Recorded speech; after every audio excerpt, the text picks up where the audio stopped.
What's up, guys? And welcome to the behind the scenes for Legoland Cloverfield 2. I know it's been a really long time since my last video, and I kind of put a lot of extra work into this video. So I'm going to take you kind of a tour around the program and what happens behind the scenes.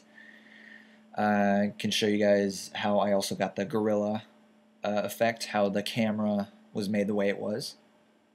So, first of all, to make the camera shaky and the way it was, you can't actually capture that the way it is in stop motion. You'll never get it that clear.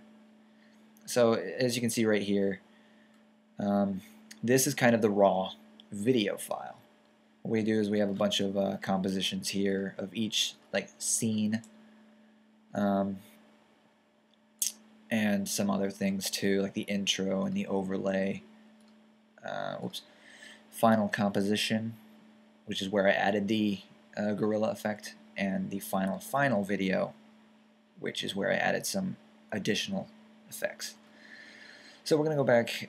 The way I captured it is, as you can see here in the timeline, there's a ton of layers. These layers are all just different images. This is a prime example that you can do stop motion in any editing program. You don't need to buy special high top of the line stuff. So see that it's just a lot of images just thrown together. I know it's not rendered right now, so it's not gonna actually be a good example. So you can kind of see that. The focusing was just 2-3 different images of me focused on one thing, focused on another thing, and then I just dropped the opacity from one to the other.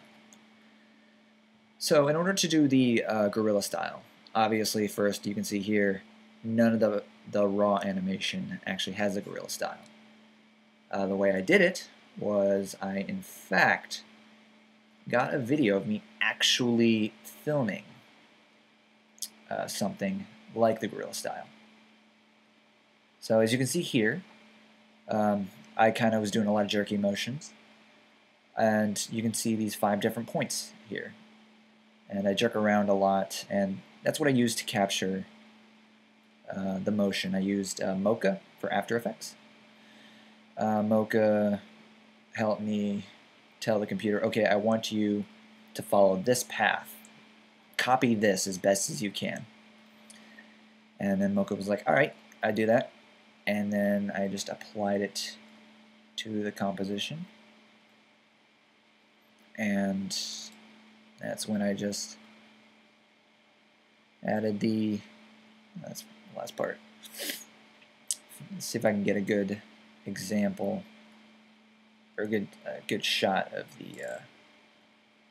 all the keyframes that happen. No. I guess they're not here. Well, so I dropped the keyframes in the final composition, and you can kind of see, if we zoom out, you can see like the natural image. Like this is the actual full picture, and you can see it's kind of jerking around just a little bit. You can see that's a good example of a pan.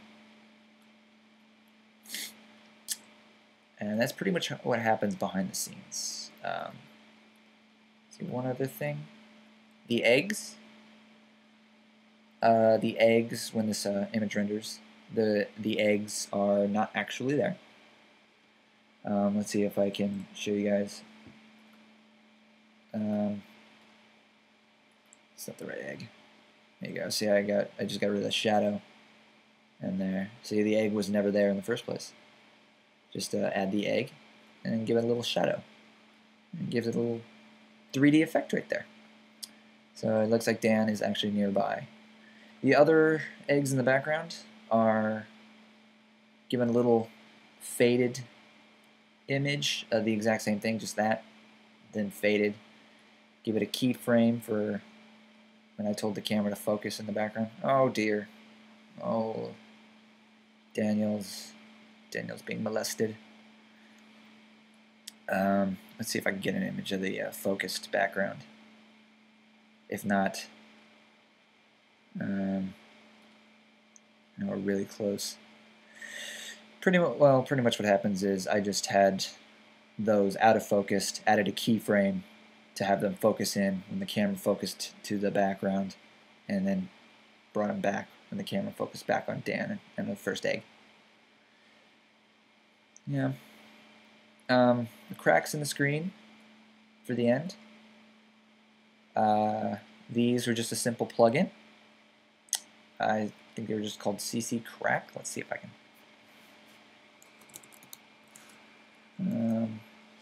Or Split. I think they're called CC Split. Yeah, CC Split. For those of you who want to know, I just added a couple points, added the splits in there, and then it gave the impression that, oh, the screen got broke. One other thing, I only had, oh, this is the prime example, I only had one monster figure. I don't have much connects, and this honestly was just kind of ripped out at the last moment. So this is another good example of multiple monsters that just don't exist. See that? They don't actually really exist. There, see that's a good cutout image of what happens. I just would cut those out, and then I would add him in the background.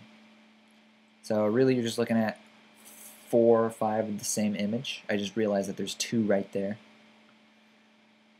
And yeah. Over here we have our organization skills to the max.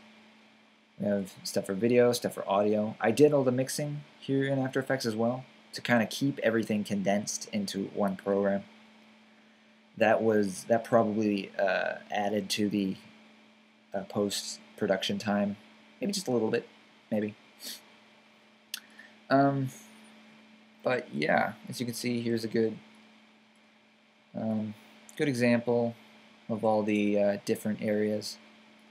Here are all the frames. I believe, I don't know how many there were, a couple hundred. I think it was around 400 frames, is that right?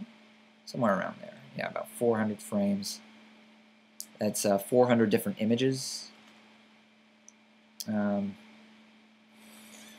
So yeah, you looked at 400 pictures, but for that, yeah, I just spliced them all together. So that's that. For the sound effects, we got a couple different effects. Some songs were added at the last minute. I didn't really want to use them because I don't know. I thought that kind of took away from it, but actually I felt like it added to it. So in the end, you know. So we got all the sounds here. We got all the voices for each character. We got Dan, Jack, Joe, Johnny. No extras, so that kind of helped. Let's see. There's one more thing I wanted to talk about. Let's see if I can remember what it is. Oh, the muzzle flashes for Dan's pistol. Again, I would like to thank Lego X Gaming for these models. He provided an entire bag of these. He just donated them. So big thanks to him. I don't think I would probably still be using that basic. Sorry, my phone's going off. I'd still be using that basic blaster pistol that you've seen in like every Legoland episode. So over here, oh, that was a text from my friend. Nice video, lol. I just released it like a half hour ago, and you understand it. So here we got Dan's muzzle flash. I can't seem to find the single frame where there's a muzzle flash. And there it is. Let's kind of zoom in on Dan. I'm running out of time here. As you can see, for Dan, I'm just going to go frame by frame. Gosh darn it. And there you go. That's a prime image. I should have probably had Dan positioned more here, because this is all kind of getting cut off. For Jack's rocket launcher, you can kind of see all the different smoke layers, detonation films. Thank you for these. These are all different smoke puffs that I used, and there's a rocket in there somewhere. Another smoke puff, another smoke puff, and there's the actual rocket that you barely see.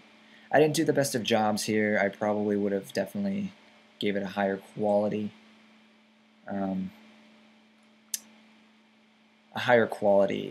Rocket firing, but because of the Cloverfield 1 guerrilla style filming, I can kind of cheat in a lot of areas.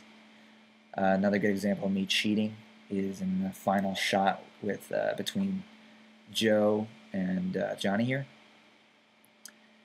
If we were to actually render this file, let's see, well, that wasn't a good example. Johnny and Dan kind of switch positions, and the camera would be like facing Dan, and then could snap over to Jack, and then we can have Dan immediately shift positions. Like, see, that was just a single frame that Dan's moving his head. Normally that wouldn't pass. I would animate at least 4 to 5 frames of him turning his head. So that's a couple other areas of shooting, or me cheating.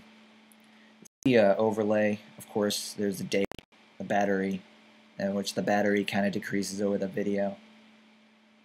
The date, I don't know, I wanted to be closely relevant to the first video. And there's not much else I can tell you guys. I mean, here's the different things like that. Lovely intro shot. The comp and final. I showed you guys the tracking system.